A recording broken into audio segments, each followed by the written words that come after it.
चलिए ठीक है। हाँ, तो देखिए आज का जो लेसन हम लोग डिस्कस करने जा रहे हैं, देखिए एलपीपी डिस्कस करने जा रहे हैं। देखिए एलपीपी मतलब क्लास 12th में आपको एलपीपी पढ़ाना है। और देखिए एक ऐसा चैप्टर है ना, बता रहे हैं अभी बता रहे हैं क्या है। ये ऐसा चैप्टर है कि आपको 5 नंबर दिलवाएगा, बात समझिए ना। ये लेने वाला चैप्टर नहीं है। जैसे कुछ चैप्टर होता है लेने वाला होता है, मतलब पढ़ेंगे नहीं तो आप आपसे ले लेगा, ठीक, मतलब मार्क्स ले लेगा। और वही हंस रहे हो ना, वेरी गुड, एक्सीलेंट एक्सीलेंट। हाँ, तो देखिए मतलब हम बता रहे हैं कि पूरे मैथ्स का सबसे इजी जो चैप्टर है ना, वो आपका लीनियर प्रोग्रामिंग प्रॉब्लम है, समझ गए ना। देखिए क्या चैप्टर का नाम है, लीनियर प्रोग्रामिंग प्रॉब्लम, एलपीपी ऐसा हम लोग शॉर्ट में बोलते हैं, बात समझिए ना, सिंपलेस्ट में हम लोग बोलते हैं इसको, एलपीपी बोलते हैं। और देखो ये पहले जो हम लोग पढ़ते थे ना, जैसे हम पढ़े हैं लीनियर प्रोग्रामिंग प्रॉब्लम, उसमें आपको जैसे लीनियर इक्वेशन आप पढ़े हैं, 9th में पढ़े, 10th में पढ़े, समझिए। क्लास 11th में लीनियर इनइक्वालिटी पढ़े थे, इनइक्वालिटी पढ़े थे कि नहीं पढ़े थे क्लास 11th में, याद आ रहा है। और वही चीज को आपको यहाँ पर भी पढ़ाना है, कुछ अलग नहीं है। तो लीनियर प्रोग्रामिंग देखिए प्रॉब्लम जो है ना, ये आपको 12th में भी और बीएससी भी करेंगे ना, तो उसमें आपको फर्स्ट ईयर वगैरह में आपको फर्स्ट सेमेस्टर या जो भी होगा, तो सेमेस्टर वाइज हो गया है, पहले तो ईयर वाइज रहता था।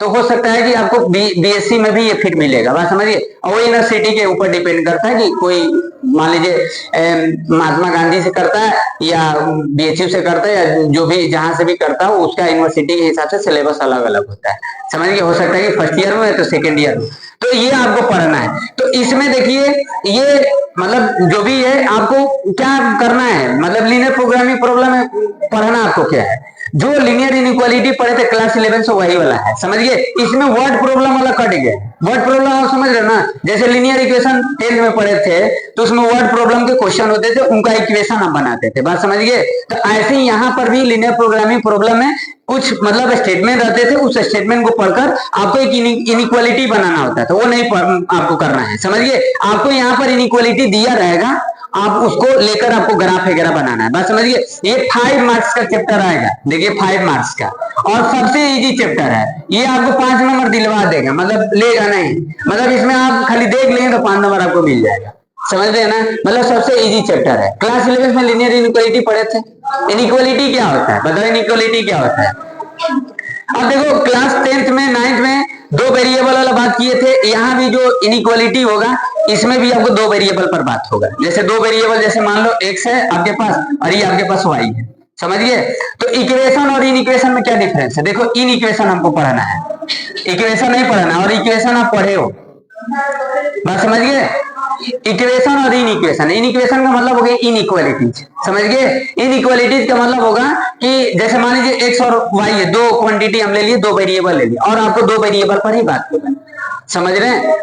बताते हैं कि आपको लीनियर प्रोग्रामिंग प्रॉब्लम क्या है, समझिए कि नहीं। तो थोड़ा सा हम आपको क्लास 11 वाला रिकॉल कर दे, 11 से वाला है, बस इसमें मैक्सिमाइज मिनिमाइज करना होता है, समझिए। अभी मैक्सिमाइज मिनिमाइज क्या होता है, फिजिबल रीजन वगैरह क्या होगा, मतलब ग्राफ हमको 11 में पढ़े थे, वही चीज आपको यहाँ भी पढ़ना है, ठीक ना। इक्वेशन नहीं पढ़ना, इक्वेशन आप 9th 10th में पढ़े थे, इन इक्वेशन आप क्लास 11 में पढ़े थे, इन इक्वेशन 12th में भी पढ़ोगे, समझ गए कि नहीं। मतलब कहीं ना कहीं आपको इन इक्वेशन का मतलब क्या होगा, देखो ये चीजें जानते हो आप, ये बात समझ गए, सॉरी, ये हो गया। ऐसे देखे हो कि नहीं, मतलब क्या होता है ना कि जब दो क्वांटिटी को अगर कंपेयर करेंगे तो हो सकता है कि दोनों क्वांटिटी इक्वल हो, तो ये तो पढ़े लिए, बात समझ गए भाई। जब दो क्वांटिटी को कंपेयर करते हैं, when two quantity each other compare then both are equal, या आप हो सकता है कि ऐसा भी हो सकता है कि x जो होगा y से बड़ा होगा, या तो ऐसा भी हो सकता है कि x से y छोटा होगा, तो x ग्रेटर देन y होगा, x लेस देन y होगा, समझ गए। तो ये चीजें होता है। तो कहने का मतलब है ना कि जब दो क्वांटिटी को कंपेयर करते हो तो यही तीन कंडीशन मिलता है, समझिए ना, ये तीन कंडीशन मिलेगा, और तो कुछ हो नहीं सकता है। तो जो हम लोग पढ़े थे, ये तो पढ़े थे 9th 10th में ही पढ़ लिए थे, ये 11th में पढ़ रहे थे कि क्वांटिटी को जब दो वेरिएबल में अगर दो क्वांटिटी रहेंगे उनको कंपेयर करेंगे तो पॉसिबिलिटी ये भी हो सकता है, ये भी हो सकता है। तो ये इसी के बारे में हम लोग को स्टडी करना है, इसी को हम लोग इनइक्वालिटी बोलते हैं। तो कहेंगे सर ये चीजें कहां से आ गया, देखो ये लोचा है, इसमें लोचा है ये, मतलब कहीं ना कहीं इनसे मिलाकर लिखा जाता है और ये इनसे मिलाकर लिखा जाता है, वो कहीं ना कहीं इक्वेशन इन इक्वेशन से लोचा कर देता है, समझ गए। ऐसे रियल जो होता है ना, जब दो क्वांटिटी में कंपेयर करते हैं ना, तो रियल बस तीन ही चीज हो सकता है, या तो दोनों इक्वल हो सकता है, या तो एक से दूसरा बड़ा होगा, या तो दूसरे से पहला छोटा होगा, यही हो सकता है, बात समझिए ना। अब ये कंपोजिशन इसका कर लेते हैं, मिला लेते हैं, मतलब कहीं ना कहीं स्लैग कर देते हैं। स्लैग कैसे बोलते हैं इसको, हम लोग स्लैग इनइक्वालिटी बोलते हैं, और इसको स्ट्रिक्ट बोलते हैं। मतलब इसमें कोई वो नहीं है, मतलब वो बड़ा है तो बड़ा है, उसमें कोई लोचा नहीं है, समझ रहे हैं ना। तो ये इनइक्वालिटी के बारे में तो पढ़े हो, ये इनइक्वालिटी के बारे में पढ़े हो कि नहीं पढ़े हो, समझ रहे हैं ना। मतलब आप कहने का मतलब है ना, अब जैसे देखिए ये मान लीजिए ये x plus y equal to 5 लिखे हैं, तो अब यहाँ पर देखो इक्वेशन है, अगर हम ऐसे लिख देते हैं x plus y less than 5 लिख देते हैं, या x plus y less than equal 5 लिख देते हैं, x प्लस वाई ये ग्रेटर देन इक्वल 5 लिख देते हैं, x प्लस वाई ये ग्रेटर देन 5 लिख देते हैं। तो ये आपके पास यहाँ पर जो लिखे हैं ना, इन इक्वेशन लिखे हैं, समझ गए, ये इन इक्वेशन लिखे हैं। तो आप समझ रहे हैं ना कि इन इक्वेशन भी कहीं ना कहीं से आता है। इन इक्वेशन कैसे आएगा, जब दो क्वांटिटी को कंपेयर करेंगे ना तभी इन इक्वेशन आएगा। कहीं ना कहीं उनमें डिस्क्रिमिनेशन होगा, यानी किसी का फेवर ज्यादा होगा, किसी का कम होगा, बैलेंस नहीं होगा, बात समझ गए कि नहीं। तो ये चीज के बारे में तो हम लोग को ऐसे ही कुछ देखो, ऐसे कुछ इनइक्वालिटी दिया रहेगा और वो एक से ज्यादा दिया रहेगा। मतलब जैसे हम लोग पेयर में देखते थे, याद है, पेयर में इक्वेशन देखते थे, क्लास 10 में पेयर में देखे थे, 9 में सिर्फ एक ही इक्वेशन देखे थे, और क्लास 10 में पेयर में देखे थे। तो कहीं ना कहीं यहाँ पेयर में दे देगा या दो से ज्यादा भी इन इक्वेशन दे देगा, उनका ग्राफ वगैरह बनाना पड़ेगा, बात समझ गए कि नहीं। तो आपको ग्राफे में आपको क्या है, अब ग्राफ सिर्फ बनाना नहीं है, ग्राफ से आपको फिजिबल रीजन निकालकर उसका मैक्सिमाइज मिनिमाइज भी करना है। तो कहेंगे ये सब क्या होता है, तो थोड़ा सा हम आपको इसके बारे में समझाते हैं, समझ गए। यानी देखो जो लीनियर इनइक्वालिटी है ना, जो लीनियर इनइक्वालिटी जो क्लास 11 वाला पढ़े थे, वही चीज है आपको लीनियर प्रोग्रामिंग प्रॉब्लम में वही पढ़ना है। बस थोड़ा सा इसमें क्या होता है ना कि उसमें मैक्सिमाइज मिनिमाइज करते हैं, कहीं ना कहीं ग्राफ से हम उसका प्रॉफिट जानते हैं, और मतलब कहाँ ज्यादा प्रॉफिट होगा कहाँ कम होगा, समझ गए, ये चीज को जानेंगे। जैसे हम आपको याद है जब लीनियर इनइक्वालिटी पढ़ा रहे थे, तो एक आपके सामने एक प्रॉब्लम रखे थे, याद है कि नहीं, याद करिए, कोई वर्ड प्रॉब्लम रखे थे। एक बिजनेस कोई करने वाला पर्सन था, फर्नीचर वगैरह बिजनेस कर रहा था, याद है कि नहीं है, नहीं याद आ रहा है, याद आ रहा है, कहेंगे सर 11th का कहाँ याद है, 12th का नहीं याद आ रहा है, अब 11th का बात कर रहे हैं, बताए थे कि नहीं। मतलब हम ये बताए थे आपको कि आखिर लीनियर इनइक्वालिटी पढ़ रहे हैं ना, तो क्यों पढ़ रहे हैं, थोड़ा उसका रीजन हम आपको बताए थे, कहीं ना कहीं बिजनेस अटैचमेंट करके बताए थे। चलो रिकॉल थोड़ा सा कर देते हैं एग्जाम्पल से कि आखिर इसको क्यों पढ़ रहे हैं। लेकिन आपके सामने वैसे प्रॉब्लम नहीं दिया रहेगा, प्रॉब्लम पहले आता था, मतलब वर्ड वाला प्रॉब्लम जो था ना पहले रहता था, और सीधे आपको इक्वेशन बना कर दे देगा, उसको आपको ग्राफ बनाना है, बात समझ गए। ग्राफ को आपको अच्छे से आइडिया होना चाहिए, कैसे मैक्सिमाइज होगा, कहां पर मैक्सिमाइज करते हैं, मतलब उसको कैसे हम ग्राफ बनाएंगे, ठीक ना। ये थप्पड़ लेंगे, देखिएगा, एक तो लेट आए हैं, इनको क्यों लेट हो गए प्रिंस, नहीं इनको क्यों लेट हो गया, चलो मान ले तुमको तो काम था, हाँ समझ गया ना, तुमको उसको तो काम था, तुमको क्यों लेट हुआ है, उसको वेट कर रहे थे, दूसरे को वेट कर रहे थे, तुम लोग भी काम नहीं है, रुको ना रुको, टाइम तो सबका कोचिंग वही है 3 से 7, सबका कोचिंग, मतलब इसी के बीच में कोई जाता है, क्या बोले, किसी के 3 से 4 होगा, किसी के 4 से 5 होगा, किसी के 5 से 6 होगा, हो सकता है कि टाइमिंग मैचिंग कर रहा हो, कौन कोचिंग नहीं पढ़ता है, अरे फिर तो ऐसे बोले लग रहा है कि लड़के ही तो जैसे चलिए ठीक है, हाँ तो देखो दे इधर मार कर दो तो थोड़ा सा डार्क चले, हाँ देखो ठीक है। तो देखिए हम थोड़ा सा आपको बता दें, आप बात समझ रहे ना कि पहले देखो प्रॉब्लम आपको सामने एक दिया रहता था, प्रॉब्लम का मतलब कोई स्टेटमेंट रहता था, वर्ड प्रॉब्लम समझ रहे ना, वैसे दिया रहता था, उसको पढ़कर एक आप इनइक्वेशन बनाते थे, इनइक्वेशन बनता था, फिर उसको हम ग्राफ बनाते थे, ग्राफ बनाकर हम उसका मैक्सिमाइज मिनिमाइज निकालते थे, समझ गए। यहाँ पर सब्स्टिट्यूशन एलिमिनेशन नहीं ना लगाएंगे, यहाँ पर आपको ग्राफ बनाकर उसका सोल्यूशन निकालना है, समझ गए कि नहीं। इन इक्वेशन का आपको ग्राफ बनाकर सॉल्व करना है, ना कि आपको वो मेथड लगाना है जो क्लास 10th में पढ़े थे, समझ गए कि नहीं। मतलब आपको ग्राफ के तरीके से आपको सॉल्व करना है। तो देखो यहाँ पर जैसा हम आपको एक प्रॉब्लम रख देते हैं कुछ ऐसे ही कि मतलब आखिर ये क्यों पढ़ रहे हैं, लीनियर प्रोग्रामिंग प्रॉब्लम क्यों पढ़ रहे हैं, ठीक ना। वही लीनियर इनइक्वालिटी है, प्रोग्रामिंग प्रॉब्लम का मतलब है एक आपके सामने कोई एक प्रॉब्लम रहेगा, उसको आप प्रोग्रामिंग करेंगे, मतलब प्रोग्रामिंग आप समझ रहे हैं कि नहीं, कुछ आप ऐसे एक तरीके का प्लान बनाएंगे, उसको पढ़ेंगे अच्छे से, एल्जेब्रिकली आप उसको एक्सप्रेस करेंगे, लिखेंगे, समझिए, फिर उसको ग्राफ बनाकर उसका निकालेंगे, समझ गए। तो वही चीज है, मतलब आपको वो प्रॉब्लम नहीं दिया रहेगा, बता तो दिए कि प्रॉब्लम वाला कट गया है, अब प्रॉब्लम वाला लगाते हैं, अच्छा बात है, पढ़ लेते हैं, अच्छा बात है, लेकिन आपको सिलेबस में नहीं रहेगा, सिलेबस में सिर्फ वो रहेगा। बात समझिए कि नहीं? सिलेबस में आपको क्या रहेगा? सिलेबस में आपको स्टेटमेंट दिया रहेगा, मतलब इनिक्वेशन बना कर देगा, फिर उसको ग्राफ बनाना है। ठीक है, तो देखो बताना, एग्जाम्पल याद आ रहा है कि नहीं जगदीति? जब याद करिए, थोड़ा सा रिकॉल करिए, जो 11th में पढ़ा रहे थे, वही वाला बिजनेस फर्नीचर करना और ग्राफ बनाए थे, तो ग्राफ बनाना चले रहते थे। चलिए, जैसे देखिए, मान लीजिए कोई पर्सन है जी, ठीक ना, कोई पर्सन है, ठीक, मान लीजिए चेयर रखता है और टेबल रखता है, फर्नीचर का बिजनेस करना चाहता है, सपोज, समझ गए, फर्नीचर का बिजनेस करना चाहता है, ठीक ना। तो कहने का मतलब कि जब भी देखो, जब बिजनेस करोगे ना, जब भी बिजनेस करोगे तो कहीं ना कहीं आपका जो कैपिटल है, जो पूंजी है ना, मतलब जो इन्वेस्टमेंट है, वो आप कहीं ना कहीं स्टेबल रखोगे, फिक्स करोगे कि हम इतना में करेंगे। बात समझ गए? तो मान लेते हैं कि एक कोई पर्सन है, उसके पास 50,000, उसके गार्जियन ने वो 50,000 इन्वेस्ट किया। बात समझिए, मतलब वो 50,000 से ज्यादा नहीं लगा सकता है, मतलब 50,000 ही यूज कर सकता है, 50,000 से कम कर सकता है, ज्यादा नहीं कर सकता है, मतलब मैक्सिमम है 50,000। समझिए, कहीं ना कहीं आप समझ रहे हो ना, बिजनेस करोगे तो आप कहीं मार्केट में गए 50,000 लेकर, तो हो सकता है कि आप पैसा आपके पास 50,000 रुपया है, समझ गए, तो आप अपना देख लोगे ना कि मेरे पास कितना पैसा है, उसे आप कम खरीदोगे ना, उससे ज्यादा तो खरीदोगे नहीं, भले आपके पास बच जाए, ज्यादा तो नहीं हो सकता है, तो कहीं ना कहीं मैक्सिमम 50,000 होगा। यहाँ पर इक्वल नहीं होगा कि आप एक बैलेंस कर लेंगे, समझिए ना, एकदम 50,000 का खरीद लेंगे। बात समझ रहे हैं ना, यानी 50,000 से ही कम होगा, उससे ज्यादा नहीं हो सकता है, मतलब कुछ ऐसे बात कर रहे हैं, ठीक। तो ये अब देखो, जो चेयर का कॉस्ट है ना, जो चेयर का कॉस्ट है, हमको नहीं पता कि एक चेयर पर, मतलब एक चेयर को खरीदते हैं तो उसका कॉस्ट क्या है। दो वेरिएबल रखे हैं, मान लीजिए चेयर का जो कॉस्ट है मान लेते हैं 100 रुपीज, और जो इसका है टेबल का 22 रुपीज।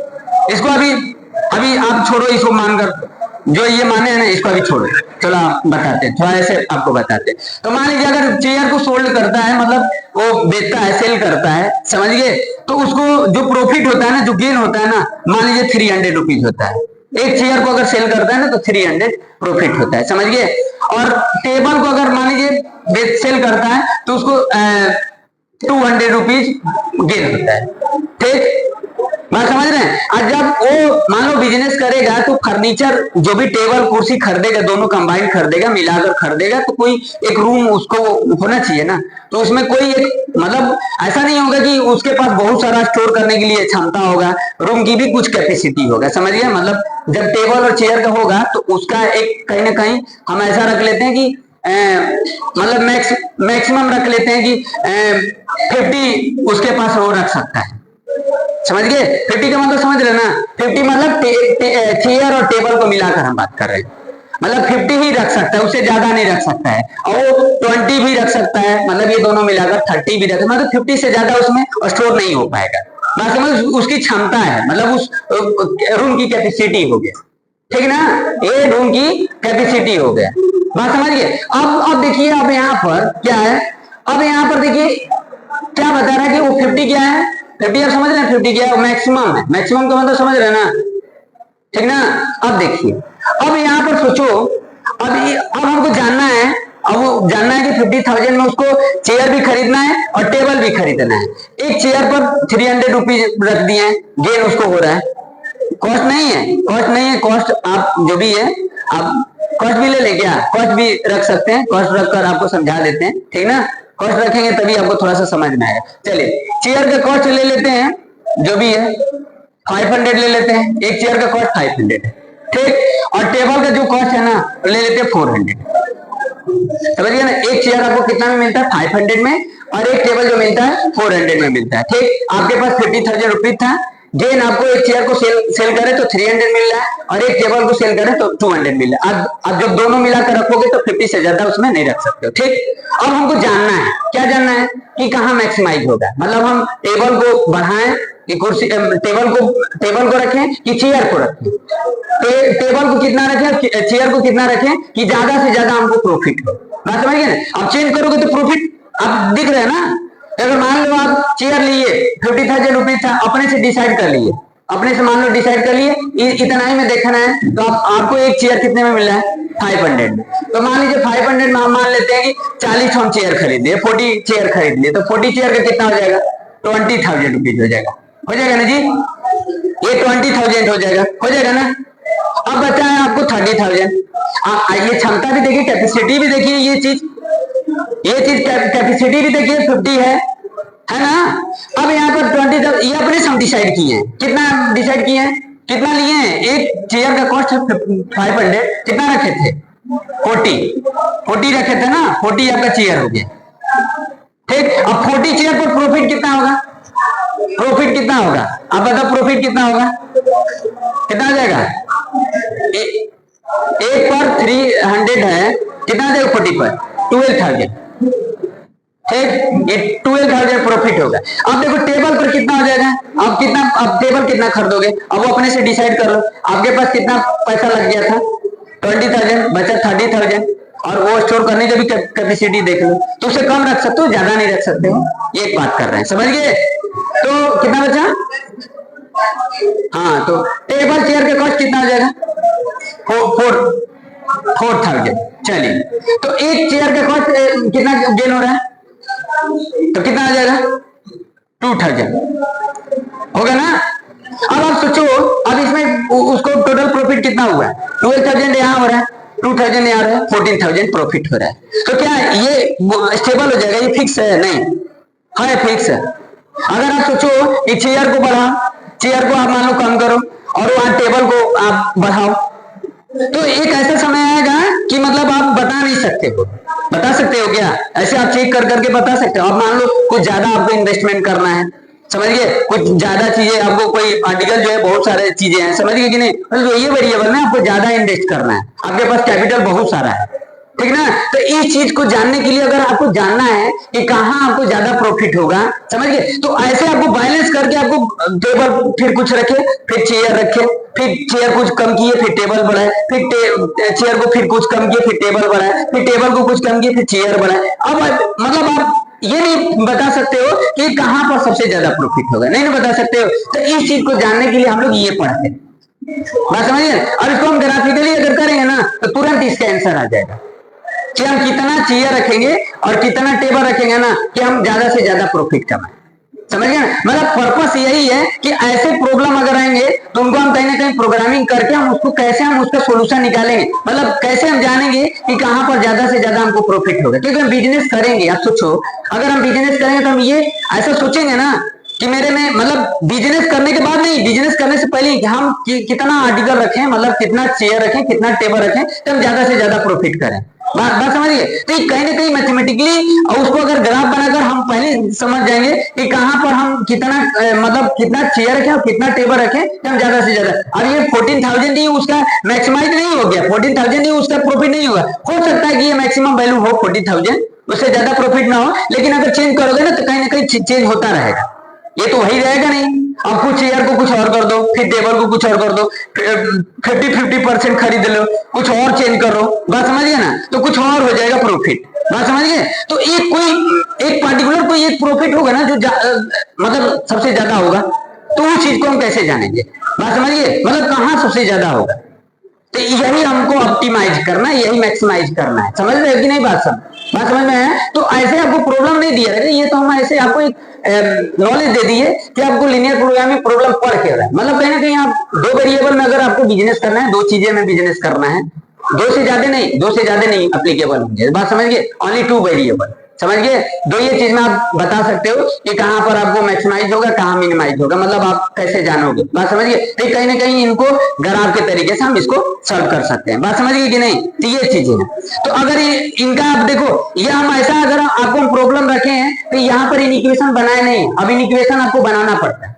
अब इन इक्वेशन बनाते तो इसका अगर इन इक्वेशन बनाते तो कैसे बनाते। अब क्वेश्चन तो आपको याद हो गया कि क्वेश्चन हम क्या रखें, याद है ना, क्वेश्चन तो याद होना चाहिए। अगर बिना क्वेश्चन, अगर क्वेश्चन आपको याद नहीं है तो इसका मतलब ये समझ में नहीं आया होगा, समझिए ना मेरा। देखो पर्पस आप समझ जाएंगे ना तो पूरा चैप्टर का आप वो इन भी समझ जाएंगे कि चैप्टर का क्या उसमें है। और इस टाइप के आपको क्वेश्चन दिया है, पढ़ाना नहीं, सिलेबस के अकॉर्डिंग, मतलब 12 के अकॉर्डिंग, हाँ पढ़ते हैं, अच्छी बात है, आप नॉलेज के लिए पढ़ते हैं, अलग बात है, लेकिन आपको सिलेबस में आपको सीधे इन इक्वेशन बनाकर उसका आपको ग्राफ बनाकर मैक्सिमाइज मिनिमाइज करना है। तो अब तो समझ गए मैक्सिमाइज मिनिमाइज क्या होता है। मैक्सिमाइज मिनिमाइज तो समझ गए, समझ गए ना, मैक्सिमाइज मिनिमाइज समझ गए कि नहीं, कि मैक्सिमाइज मिनिमाइज क्या होगा। एक आपको ज्यादा एक टिल मतलब ज्यादा आपको कहां प्रॉफिट होगा और एक सबसे कम कहां प्रॉफिट हो, बीच वाला आप नहीं निकाल सकते, बीच वाला निकाल सकते हो क्या, बीच वाला निकाल सकते हो, बीच वाला कौन है? आपको यहाँ पर सबसे ज्यादा वैल्यू और सबसे कम वैल्यू, बीच वाला तो निकाल ही सकते हो, ऐसा थोड़ा है, बीच वाला भी आप निकाल सकते हो, जब उसको ग्राफ बनाओगे ना तो सब आप निकाल सकते हो, इसीलिए तो हम लोग पढ़ रहे हैं, कर नहीं निकाल सकते हैं तो निकाल सकते हैं। चलिए देखिए, तो अब इनको ग्राफ कैसे बनाते जी, अब इनको ग्राफ मान लीजिए अगर बनाना तो कैसे बनाते, देखो हम ग्राफ नहीं बनाते, पहले तो आपको इन इक्वेशन बनाना पड़ेगा ना इसका, समझ गए। तो देखो क्या लिख रहा है, थोड़ा सा बताना तो, अब यहाँ पर देखिए लिख रहे हैं, देखिए जेड इक्वल टू, अब देखो जेड क्या है, अब देखो जेड जो होता है ना मैक्सिमाइज मिनिमाइज के लिए होता है, ठीक, मैक्सिमाइज मिनिमाइज के लिए हम लोग जेड को रिप्रेजेंट करते हैं, समझ गए कि नहीं, जहां पर ज्यादा प्रॉफिट होगा ना उसको हम लोग बोलते हैं जेड से रिप्रेजेंट करते हैं।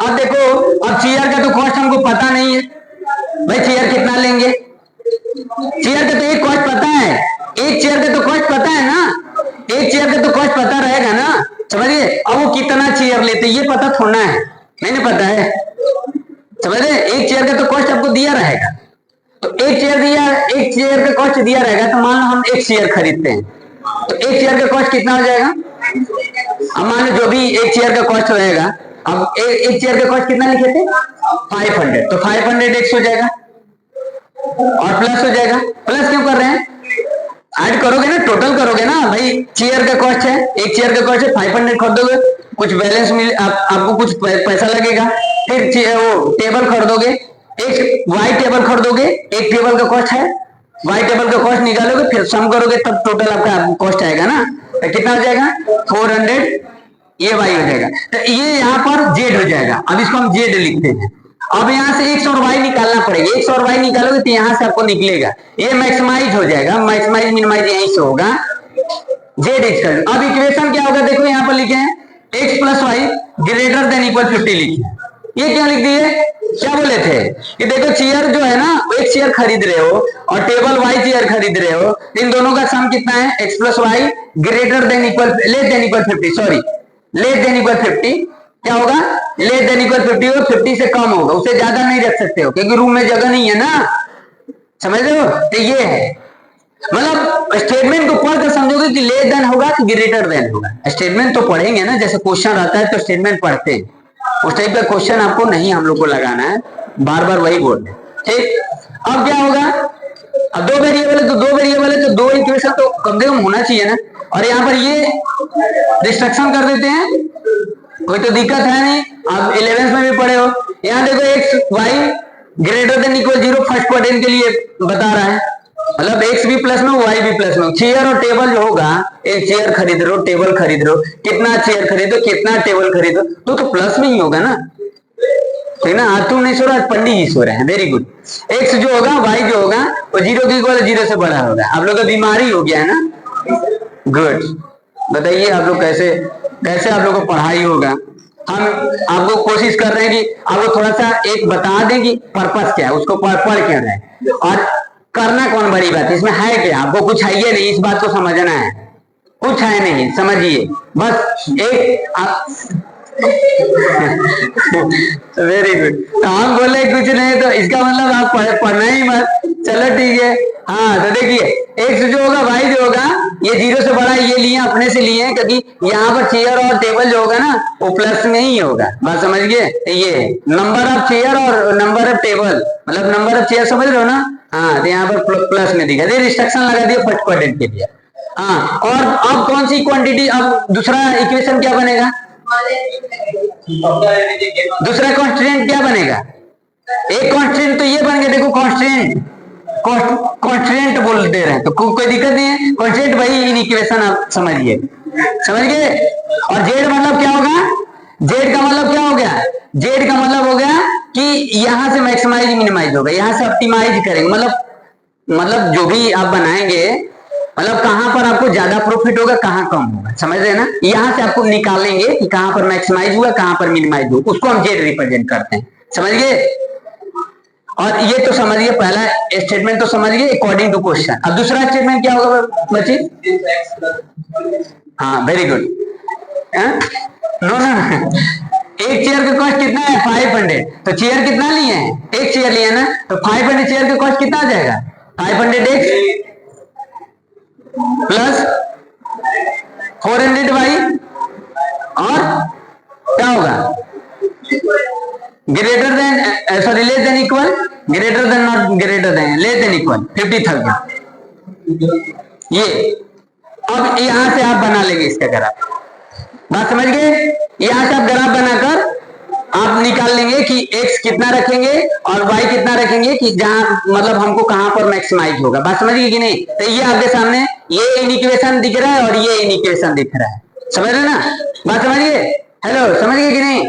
तो अब वैसे आपको रखना है, वो हम आपको ऐसे बता रहे थे कि कितना टेबल कितना चेयर रखेंगे, बदल बदल कर करेंगे तो आप एक पर्टिकुलर आप बताने में बहुत समय आपको लग जाएगा। तो कहीं ना कहीं मैथमेटिक्स आपको ये सिखाता है कि कम समय में उस चीज को निकाल लें, समझ गए। तो आप निकाल लोगे, इसको निकाल कर देखें, इसी को ग्राफ बनाए, समझिए। आप तो 11th में पढ़े ही हो, चलो एक बार ट्राई करते, क्योंकि अपने से लिए तो हो सकता है कि थोड़ा मुश्किल हो जाए, मतलब कंप्यूट करने में वो वैल्यू वगैरह। चलिए ठीक है, तो इरेज कर दें, याद हो गया, अब इरेज कर दें। आप लोग को स्टेटमेंट याद हो गया कि नहीं? बोले आप पंडित जी, बोल दोगे ना? Very good, excellent. अब थोड़ा देखते हैं आप लोग भूल गए कि याद है, भूल गए?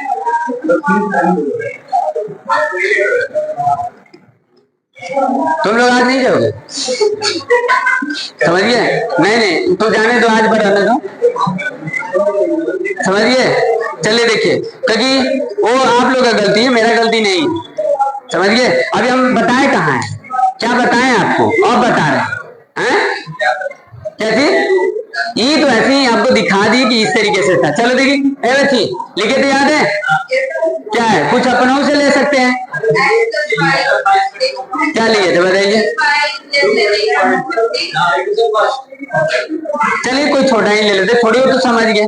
कोई भी आपको ग्राफ समझना, उससे क्या दिक्कत, समझ गए कि नहीं, ठीक ना। चलिए, मतलब वो उस तरीके का आपको एक बता दिए कि मतलब लीनियर प्रोग्रामिंग प्रॉब्लम हम क्यों पढ़ रहे हैं। कहीं ना कहीं ऐसा अगर स्टेटमेंट आ जाए, हम उसको कहीं ना कहीं ग्राफ से कर सकते हैं, समझ गए। चलिए, तो अब पर्पस क्या है, अब हम लोग को ग्राफ सीखना है, समझ गए। तो पहले छोटा छोटा इनिक्वेशन लेकर, पहले एक इनिक्वेशन लेकर बताते हैं, फिर दो लेते हैं, फिर पेयर करके करें, फिर उसका कॉमन वगैरह रीजन खोजेंगे, फिर फिजिबल रीजन देखेंगे, समझाते हैं, समझ गए। जैसे देखिए, अब जैसे मान लीजिए एक हम आपको ऐसे ऐसे इस तरीके से बना देते हैं। क्या है जी? हाँ,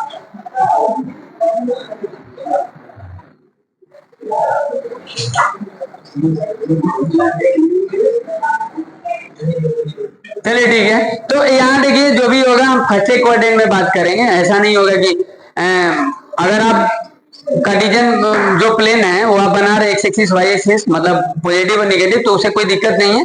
हमको फर्स्ट का ही बात हो रहा है, समझ गए कि नहीं, मतलब इसके बेस पर हम चल रहे हैं, x y greater than equal 0, इस पर। ये फर्स्ट कोऑर्डिनेट है ना, एक्स भी पॉजिटिव वाई भी पॉजिटिव है, समझ गए। हम फर्स्ट कोऑर्डिनेट में रहेंगे। अब मान लीजिए हमको इसका एक्स प्लस वाई, इसका आपको ग्राफ बनाना है। एक्स प्लस वाई क्या है? X plus y less than equal 5 दिया है, ठीक ना। इसका आपको ग्राफ बनाना, तो कैसे बनाएंगे? तो टेबल आप जानते हैं, आप इसको आप इक्वेशन में ऐसे याद है, ऐसे कर दे दी 11th में। एक्स प्लस वाई, पहले इक्वेशन बना लेंगे, इन इक्वेशन को इक्वेशन में कन्वर्ट कर देंगे, समझ रहे कि नहीं। इक्वेशन को इन इक्वेशन में कन्वर्ट कर देंगे। तो एक्स का वैल्यू 2 और 3 ले लिए, 3 और 2 ले लिए, कोई दिक्कत? 2 पॉइंट हो जाए, 2 पॉइंट से तो आप लाइन खींची सकते हैं, तो मिनिमम 2 पॉइंट ले लिए। अब यहाँ पर देखिए, ये ओरिजिन है, आपको पता है 1 2, ये 3 ऐसे लाइक दिस, 4 1 2 3 4 लाइक दिस, ठीक। अब यहाँ पर देखो 2 3 यहाँ पर होगा 2x और 3 यहाँ पर हो जाएगा, और 3 और 2, हमको लाइन का नहीं खींचना है, हमको इन इक्वेशन का ग्राफ बनाना है। इक्वेशन का ग्राफ नहीं बनाना है। इक्वेशन मतलब इन इक्वेशन को बनाने के लिए आपको इक्वेशन को तो बनाना पड़ेगा, इक्वेशन को बनाकर उसको हटा दोगे। आपको बताए थे कि ये चीजें, ये जो है ग्रेटर देन और greater than equal, sorry less than equal है, ग्रेटर देन और ग्रेटर देन इक्वल ये होता है। तो अगर ये ऐसा होगा तो बताए थे आपको कि कहीं ना कहीं आपको रीजन मिलता है, याद है कि नहीं? ये बताए थे कि जब ऐसा रहेगा तो रीजन मिलेगा, लाइन सॉल्यूशन नहीं मिलता है। 11 वाला बात है कि नहीं? अभी हम वही क्लियर कर देते हैं। आपको पहले अच्छा से ग्राफे बनाने आना चाहिए, ग्राफ बनाएंगे तभी उसका कॉमन रीजन खोजेंगे, फिजिबल रीजन खोजेंगे, फिर उसको मैक्सिमाइज मिनिमाइज करेंगे। मतलब जेड भी आपको दिया रहेगा, जेड वो बना कर देगा, स्टेटमेंट कंस्ट्रेंट उस तरीके से देगा आपको, और इन इक्वेशन भी देगा, उसको ग्राफ बनाकर उसको जेड एक्स वाई निकाल लेंगे ना। एक्स वाई कैसे निकालेंगे? वही एक्स वाई तो देखना है आपको कैसे निकालना है, ठीक? तो 2 3 कहां होगा? x 2 y 3 यहां होगा, और 3 और 2 इस इक्वेशन को ये सेटिस्फाइड करेगा, इस इक्वेशन को सेटिस्फाइड करेगा।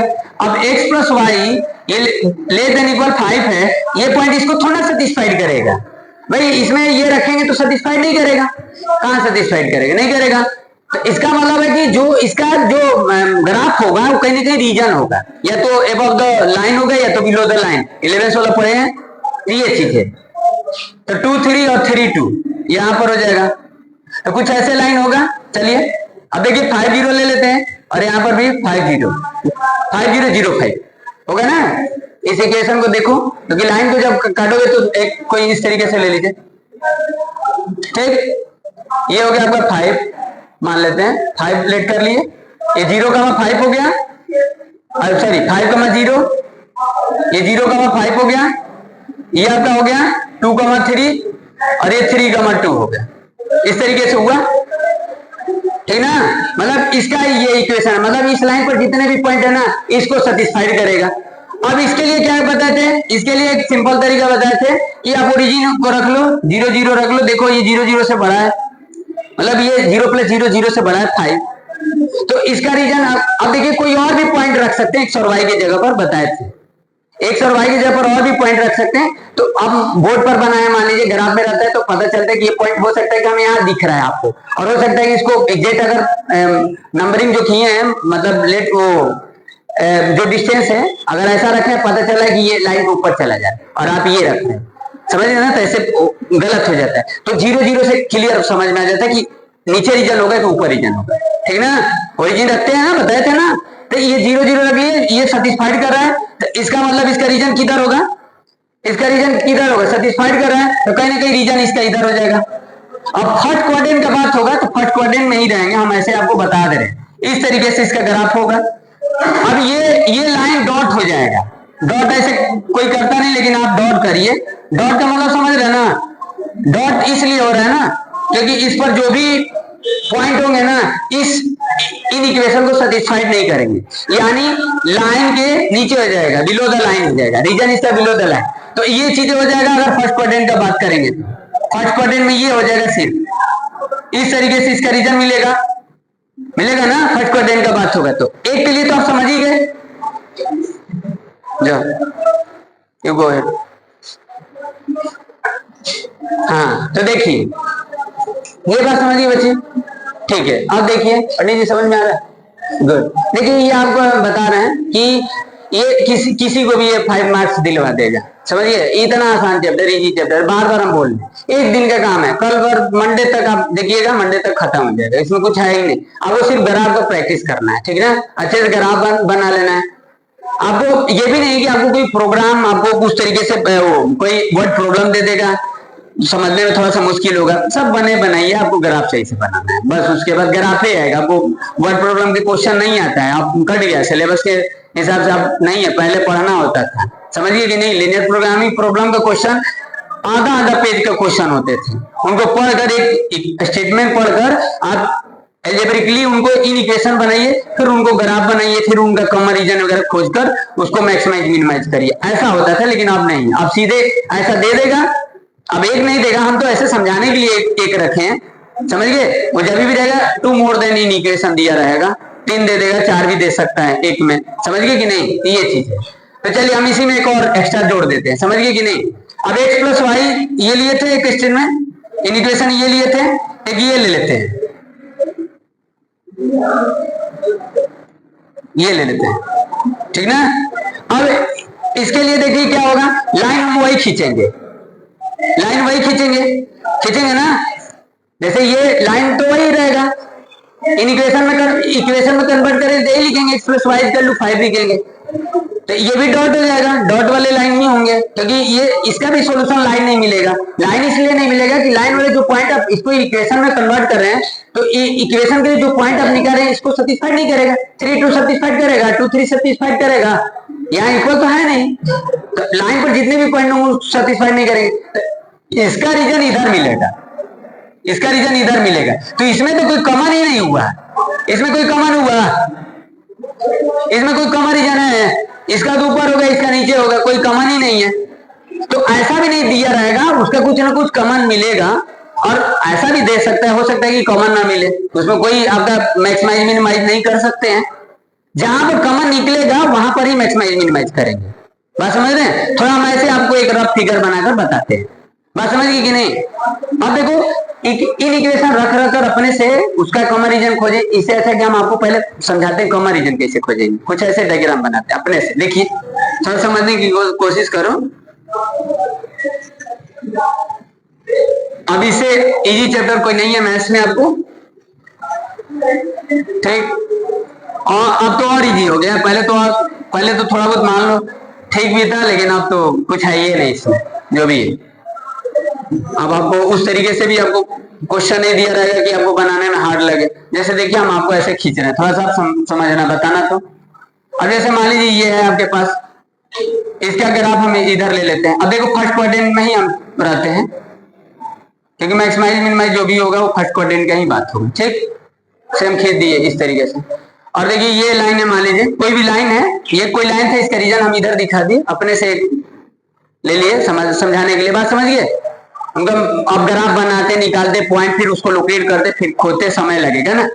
ऐसे हम आपको थोड़ा कम समय में हम बता देते हैं कैसे इसको बताएंगे। अब इसका देखिए रीजन इधर है, तो फर्स्ट क्वाड्रेंट का बात है, तो इधर करिए मत, चलिए तो इधर हो गया फर्स्ट क्वाड्रेंट में, समझ गए। इसका रीजन इधर हो गया, इस तरीके से है, ठीक। अब आप कॉमन देखिए, कॉमन कहां पर होगा।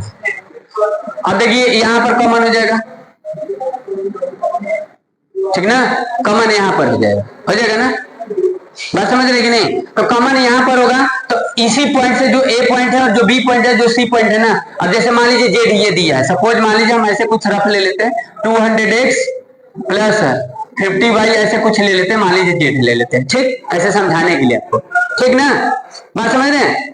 और कोई आप इन इक्वेशन नहीं दिखाए हैं, इन इक्वेशन इसलिए नहीं दिखाए क्योंकि ऐसे हम रफ फिगर लिए हैं ना, वो जेड ऐसे लिखे हैं कि आपको मैक्सिमाइज मिनिमाइज का बात हो रहा था, इसलिए लिख दिए, ठीक। तो यहाँ Z equal to 200 into x लिखे हैं, 200 इंटू एक्स और प्लस 50y लिखे। अब ये मान लीजिए हम कोई पॉइंट लिख देते हैं, 0 का बाद 50 लिख देते हैं, कोई दिक्कत नहीं है, वाई एक्सिस पर है, ठीक ना। यहाँ पर भी कोई पॉइंट लिख देते हैं, 0 का बाद 30 लिख देते हैं, कोई दिक्कत नहीं, वाई एक्सिस पर है सपोज, ठीक ना। और ये पॉइंट देखो, अब ये इनका इन इक्वेशन दिया रहेगा, ये इनका इन इक्वेशन दिया रहेगा और इसका इन इक्वेशन दिया रहेगा, है ना। तो अब यहाँ पर देखिए कॉर्नर पॉइंट आपको दिख रहा है, कॉर्नर पॉइंट से ही आप क्या निकालेंगे, फिजिबल रीजन। कॉर्नर पॉइंट से ही आप क्या निकालेंगे, मैक्सिमाइज मिनिमाइज निकालेंगे। कॉर्नर पॉइंट क्या होता है और फिजिबल रीजन क्या होगा। देखो फिजिबल रीजन बोल रहे, ठीक ना। फिजिबल रीजन का मतलब क्या होगा, देखो फिजिबल रीजन का मतलब होगा ना जो कॉमन वाला रीजन दिख रहा है, कॉमन वाला दिख रहा है। पहले तो हम क्या बताते थे कि एबीसी वाले जो बॉन्ड, देखो जो ए है, जो बी ए सी है, ये आपका फिजिबल रीजन, ये इससे आपका मैक्सिमाइज मिनिमाइज होगा। इससे नहीं होगा, ये इससे नहीं होगा, ये वाला बात हम नहीं कर रहे, इस रीजन का बात नहीं कर रहे हैं। दोनों में जो कॉमन दिख रहा है ना, कॉमन रीजन, ठीक ना। कॉमन का मतलब समझ रहे कि नहीं। तो ये आपके पास पॉइंट है, ये आपके पास पॉइंट है, तो अब आपके पास ये एक पॉइंट मिसिंग है, क्योंकि अंडर द कर्व होना चाहिए ना, मतलब अंडर द स्ट्रेट लाइन से जो बन रहा है उसका, ये इसका, फिर इधर का चारों तरफ से बाउंड्री होना चाहिए। ये नहीं कि खुला रहेगा तो हम उसका रीजन बताएंगे, खुले में थोड़ा बताना है आपको, ओपन नहीं होना चाहिए, क्लोज रहना चाहिए। बात समझ गई नहीं। और पूरे बाउंड्री को लेंगे कॉर्नर पॉइंट, बाउंड्री में तो समझ रहे हैं। अब जैसे ये देखो, आप सोचो ये आपके पास, इसका रीजन मान लीजिए हम इधर दे देते हैं, चलिए ठीक है, और कुछ ये ले लेते हैं, इसका रीजन इधर दे देते, तो आप सोचो कुछ ये दिख रहा है आपको, तो ये यहां से कैसे हम कॉर्नर पॉइंट बताएंगे, नहीं बता पाएंगे ना। कहाँ क्लोज है, क्लोज है तो अंडर द कर्व होना चाहिए। अंडर द कर्व का मतलब अंडर द वही स्ट्रेट लाइन से बाउंड्री होनी चाहिए, समझ गए, बात समझ रहे कि नहीं, चारों तरफ से बंद होने चाहिए।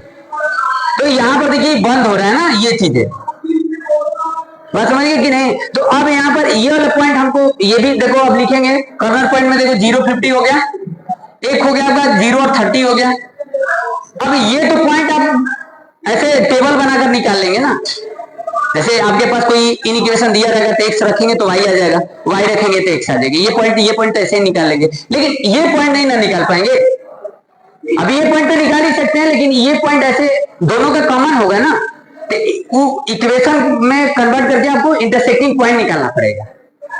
अरे भाई देखो ये इन इक्वेशन है और ये इन इक्वेशन है, तो ये पॉइंट कैसे निकालेंगे, ये दोनों का कॉमन पॉइंट है। तो कॉमन पॉइंट का मतलब जैसे ये मान लीजिए आपके पास ये स्टेटमेंट है, आपके पास ये ऐसे कुछ लिख दिए इस तरीके से, ठीक। तो अब इसको आप x प्लस वाई इक्वल 50 कर लोगे और x माइनस वाई इक्वल 20 कर लोगे, इक्वेशन बना लिए। अब ये इंटरसेक्टिंग पॉइंट निकालोगे ना, यानी इसमें जो कॉमन रीजन में जो बात होगा, बाउंड्री वाले जो पॉइंट होंगे a होंगे, b होंगे, c होंगे। तो a तो मान लीजिए ये हो गया, इसमें कुछ रखे x रखे y रखे, ये आपका आ गया मान लीजिए, यहां पर भी कुछ रखे, ये पॉइंट आ गया। ये कैसे पॉइंट निकालोगे, ये इन दोनों को सॉल्व करके ये पॉइंट निकाल लो, समझ गए। अब ये मान लेते हैं कि ये 25 और 40 है ना, ये 25 40 ले लेते हैं। तो अब यहां पर देखो x y x y x y, अभी इस पॉइंट पर मैक्सिमम होगा कि इस पॉइंट पर मैक्सिमम होगा कि इस पॉइंट पर मैक्सिमम होगा। तो अब यहां पर देखिए ये जो जेड लिखे हैं, अब बात समझ रहे हैं कि नहीं, बात समझ में आया समझ में कि हम क्या बोल रहे हैं। पहले आपको ग्राफ बनाएंगे तो पहले आप उसका कॉमन रीजन खोजेंगे, जो कॉमन रीजन में जो बाउंड्री वाले पॉइंट होंगे ना, वहां से आपको मैक्सिमाइज मिनिमाइज होगा।